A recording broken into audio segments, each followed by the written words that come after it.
Hello friends, ಹೇಗಿದ್ದೀರಾ? ಈಗಷ್ಟೇ ಕಾಲ್ನ ಹ್ಯಾಂಗ್ ಮಾಡಿ ಇದೊಂದು ಸತಿ ಸ್ಟಾರ್ಟ್ ಮಾಡಿದ್ದೀನಿ. ಸೊ ಈಗ ಮ್ಯಾಥಮೆಟಿಕ್ಸ್ ಎಲ್ಲ ನಿಮಗೆ ಈಸಿ ಇರುತ್ತೆ, ಅದೆಲ್ಲ ಬಿಟ್ಟಾಕ್ಬಿಡಿ. ಮ್ಯಾಥಮೆಟಿಕ್ಸ್ ಲೆಸನ್ ಹೋಗಿತ್ತು. ಈಗ ನಾವು ಇಂಗ್ಲೀಷ್ ಒನ್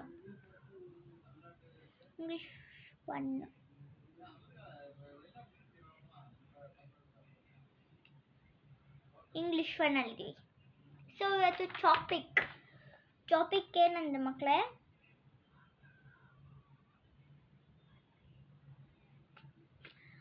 ಈಗ ಟಾಪಿಕ್ ಏನಂದ್ರೆ ಹ್ಯಾವ್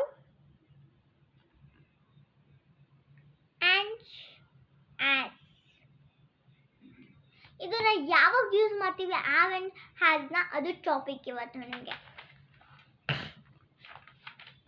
ನಾನು ಇವತ್ತು 2 ಟಾಪಿಕ್ ಮಾಡ್ತಿದ್ದೀನಿ. ಈಗ ನಿಮಗೋಸ್ಕರ ನಾನು ಹೊಸ ಟಾಪಿಕ್ ನಾನು ಮಾಡ್ತಾ ಇರೋದು.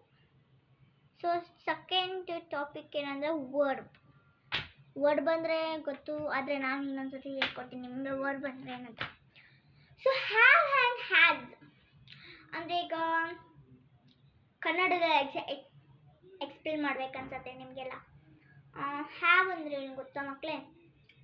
ಹ್ಯಾವ್ ಅಂದರೆ ಈಗ ನಿಮಗೆ, ಈಗ ನಾನೊಂದು ಸೆಂಟೆನ್ಸ್ ಮಾಡ್ತೀನಿ. ನಾನು ಇಂಗ್ಲೀಷ್ ಹೇಳಿಲ್ಲ ಮಕ್ಕಳೇ, ಸಾರಿ.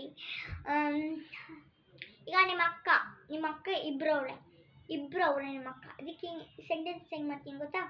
ಐ ಹ್ಯಾವ್ 2 ಫ್ರೆಂಡ್ಸ್ ಅಂದರೆ ಕನ್ನಡದಲ್ಲಿ ಎಕ್ಸ್ಪ್ಲೇನ್ ಮಾಡ್ತೀನಿ. ನನಗೆ ಇಬ್ಬರು ಅಕ್ಕ ಇದ್ದಾರೆ ಅಂತ. ನನಗೆ ಅನ್ನೋದು ಕನ್ನಡದಲ್ಲಿ ಅಂತಾರೆ. ಹ್ಯಾವ್ ಅನ್ನೋಕ್ಕೆ ನನಗೆ ಅಂತಾರೆ. ನನಗೆ ಅನ್ನೋಕ್ಕೆ ಇಂಗ್ಲೀಷಲ್ಲಿ ಹ್ಯಾವ್ ಅಂತಾರೆ. ಈಗ ಅರ್ಥ ಆಯ್ತಾ? ಹ್ಯಾವ್ ಅಂದರೆ ಈಗ ಬರ್ಕೊತೀನಿ. I have 2 sisters. ಈಗ ಇಲ್ಲಿ ಆನ್ಸರ್ ಏನು, ನಾನು ಪೆನ್ಸಿಲಲ್ಲಿ ಹಾಕ್ತೀನಿ. ಆನ್ಸರ್ ಏನಂತ, ಹ್ಯಾವ್. ಈಗ ನೀವು ಕಲಿತಾಯ್ತು ಹ್ಯಾವ್ನ. ಈಗ ನಾನು ಹ್ಯಾಸ್ನ ಹೇಳ್ಕೊಡ್ತೀನಿ. Have and has. ಈಗ ನಾನು ಒಂದು ಸೆಂಟೆನ್ಸ್ ಮಾಡ್ತೀನಿ.